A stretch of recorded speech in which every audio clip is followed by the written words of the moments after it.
Je m'appelle Geneviève, je suis engagée dans la préservation de ce lieu qui s'appelle le Marais Wils. C'est un endroit à défendre de la spéculation, de la bétonisation. C'est un lieu des possibles où l'eau qui est réapparue a créé un écosystème et une biodiversité étonnante. Nous avons décidé de nous mettre en réseau et grâce à des chercheurs, biologistes, citoyens ou des simples amateurs de la nature, on fait bouger les lignes à Bruxelles et en Europe. Partout en Europe, ces lieux inspirent et montrent la voie pour une nouvelle coexistence entre humains et nature. Ces lieux encore menacés par le vieux monde sont un modèle pour le futur de la planète.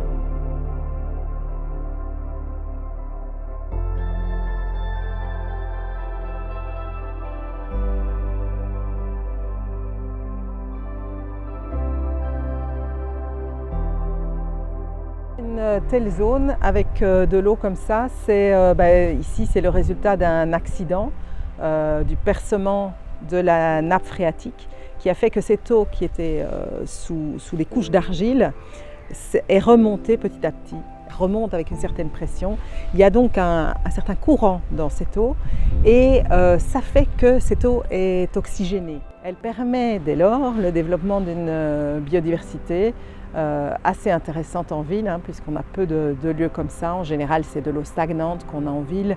Il n'y a pas ce petit mouvement qu'on retrouve ici. Le lieu peut agir comme un bassin de rétention, donc il recueille les eaux de pluie et plus il est grand, évidemment, plus il va pouvoir en recueillir beaucoup. Donc c'est assez intéressant comme système.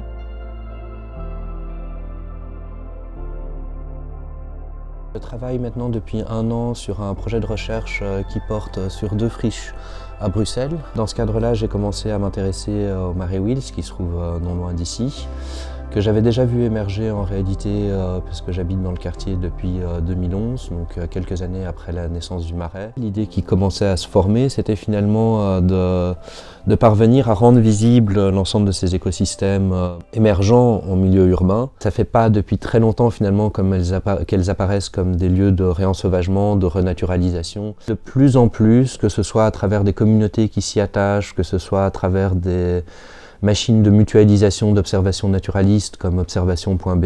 Il y a une convergence de preuves, d'instruments de démonstration de la valeur écologique ou de la valeur naturelle de ces différents espaces.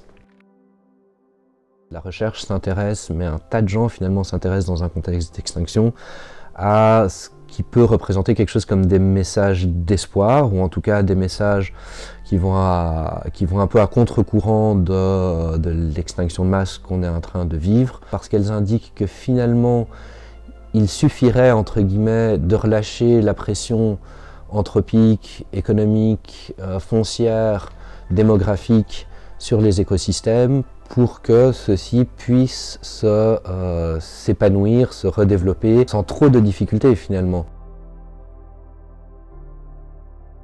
Il y a quantité de gens qui viennent pour différents objectifs et tout à fait différents. D'ailleurs, on en est assez surpris.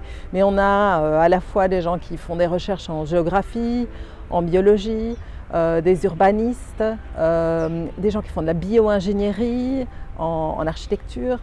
On a des artistes, beaucoup d'artistes différents qui voient le lieu de manière tout à fait différente. Certains qui utilisent du matériel qu'ils trouvent sur le lieu, des feuilles, l'argile, des pierres, et qui l'utilisent pour faire des œuvres d'art. On a vraiment des manières différentes de vivre le lieu et de voir le lieu.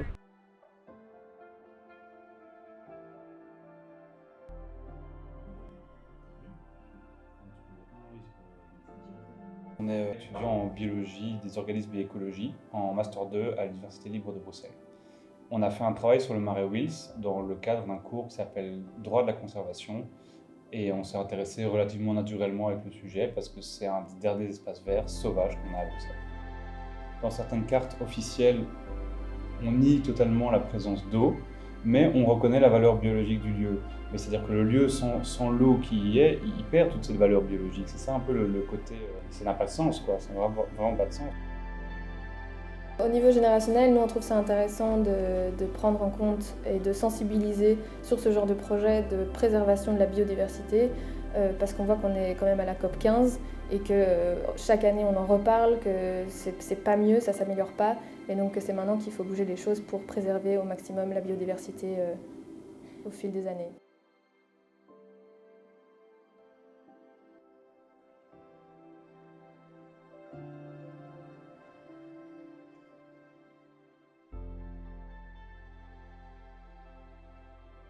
On est ici dans mon atelier de lithographie à Forêt. On est à 200 mètres du Marais Wils, qui est pour moi un lieu assez exceptionnel. Il y a un an, j'ai commencé à faire des affiches sur tout le Marais Wils, avec Gina, avec d'autres.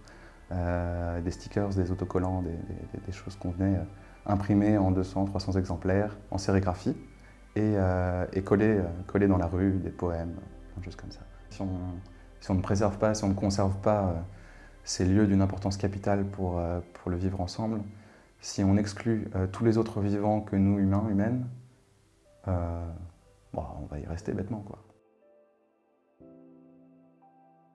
Il faut qu'on fasse attention et qu'on conserve ce qui est possible de conserver aujourd'hui. On a les moyens de le faire, alors il ne faut pas se priver.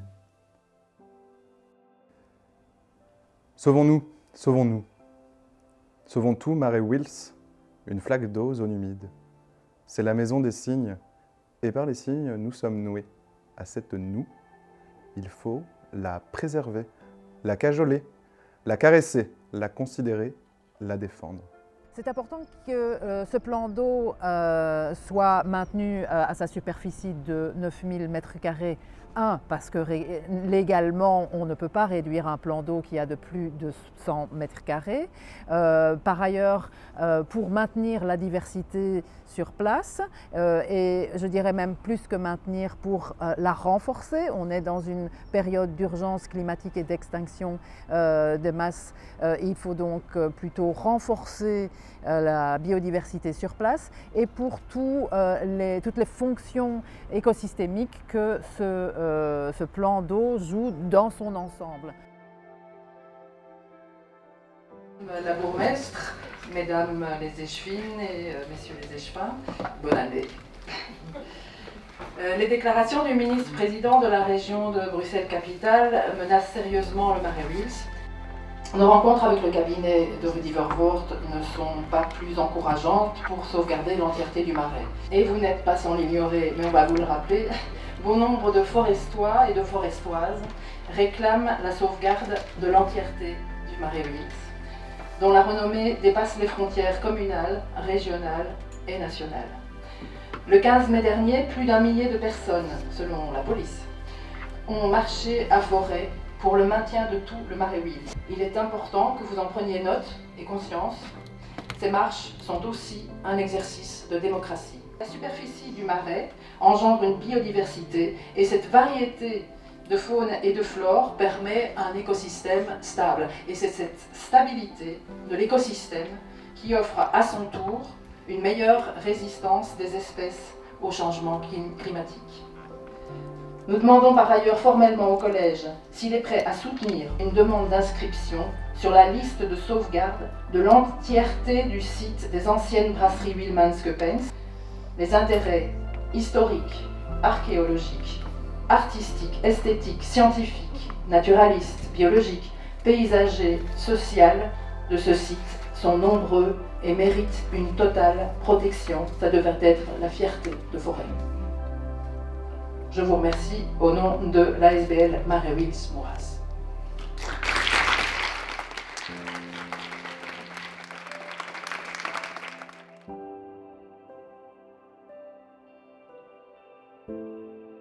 Mobilisons toujours les gens dans la bonne humeur par les réseaux sociaux, où on fera encore des marches, on fait des cafés, on fait des expositions, enfin on n'arrête pas pour que cet endroit soit reconnu, mais également pour lui donner une belle image. Certains peuvent penser que c'est une friche délaissée qui est dangereuse, mais en réalité c'est un refuge assez extraordinaire.